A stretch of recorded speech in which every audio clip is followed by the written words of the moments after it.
So we have covered quite a bit about planning and preparation, and Nick has been compiling some questions that have been coming in. So let's take a couple of minutes to look at some questions and see if we can help you out. So Nick, fire away. All right, Joe, our first question tonight comes from Renee, and Renee teaches third graders. She would like to know how you suggest getting them to learn and remember key words.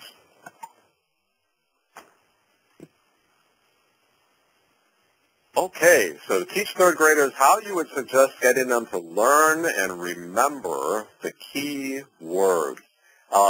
One of the things, actually I'm going to be offering a suggestion pretty soon. That's an activity that is called clue cards. And so I'm not going to steal my thunder from that right now, but one of the things that we need to do is to prepare ahead of time to highlight what the key words of a chapter are. And I think kids being very visual, we need to either put those words on a board or to put them on cards to make a word wall or something like that. But I'm actually going to be sharing an idea with you in just a few minutes about helping kids to remember key words. So hang in there. That's a great question, and we're going to answer that a little more fully in just a moment or two. Okay, Nick, how about another one? Our second question tonight comes from Kathy, and she would like to know if you have any tips when teaching multiple grades combined into one class. Hats off to all the catechists who do that. That is never an easy thing to do, to be teaching a class that has several different age groups combined. One of the things, and I can tell you the honest truth, I have not had to do that before. So I'm going to be looking for some wisdom from some people to share on my blog about that. But off the top of my head, one of the things that I've had people tell me is that they very often will use the older children in that class to kind of buddy up with the younger children and to help them, to tutor them, to teach them. And so in a sense, what you're doing is you're kind of, you can turn those older children into your aides, your assistants, and, teach them what they need to know, but then one of the ways they can learn best is by then, in turn, teaching some of the younger children in the class. So that's one idea, but I do invite folks to send in some ideas to my blog about how you can work with classes that have more than one age group. And we have time for one more, Nick? Okay, go ahead. Fire away. All right, let's take a question from Brendan here. And he has a 6th grade class that has a list of prayers to memorize by the end of the year. His question is, what can I do to make the students more motivated to learn these prayers? Very good, Brendan. I'm a believer in memorization. We're actually going to look at that a little bit later in this webinar tonight. I think one of the things that we need to do is to give some of the class time that we have to our children. I think if we send them home and say, memorize these, in some cases that works, and they'll work at home with their parents and memorize.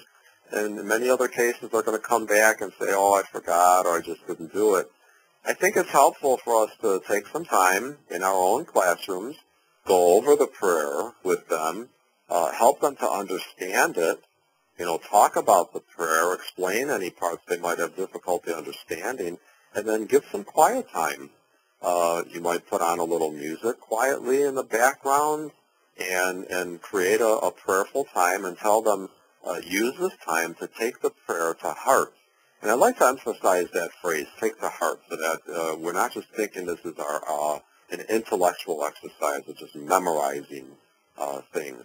We want it to be part of our head and our heart together.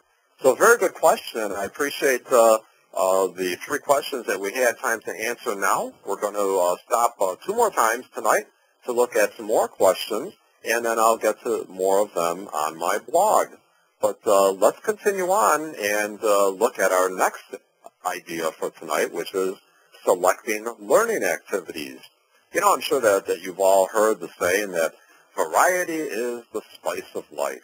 Well, I can paraphrase that and say that variety is the spice of catechesis.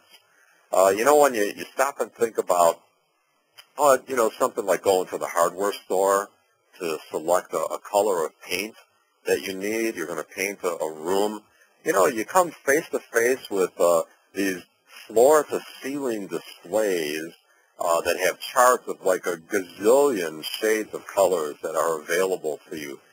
I like to think that as catechists, we have just as many options open to us when it comes to learning activities. We don't have to just fall into the pattern of just reading from a book. And so let's take a look at different learning activities that are available to us. And the fact is, the longer you teach, the more options you come up with. I can just imagine that those catechists I met who have been teaching for 55 years, they must have a suitcase full of different learning activities that they choose from to keep kids engaged for over 5 decades. That's just really something. So let's take a look at this idea. See, the problem is, and you see this young lady in the picture here, all too often we catechists fall into the routine, kind of the same old color scheme. We just read from the book and read from the book. We fall into what I call the round-robin approach to reading. Okay, you read the first paragraph, thank you. Now you read the second paragraph, thank you very much, and on and on. And by the time you reach the third paragraph, everyone else is falling asleep, and the only one paying attention is the child who's reading. So we don't want to see our students react like this young girl in the picture. And the fact is, it's not necessary for that to happen. We can avoid this. And so let's talk about 2 things. One is how we can bring some variety into how we read from the book. And then next, we're also going to look at how we can put the book aside from time to time and do some what we call off-the-page activities. Okay, and that's very interesting. I want you to keep in mind the fact that catechists tend to gravitate towards that social type approach to learning, group activities, discussing and sharing. But again, we are rather unique people. And so a lot of the people we teach, children, youth, adults, and so on, may not feel as comfortable with that as we do.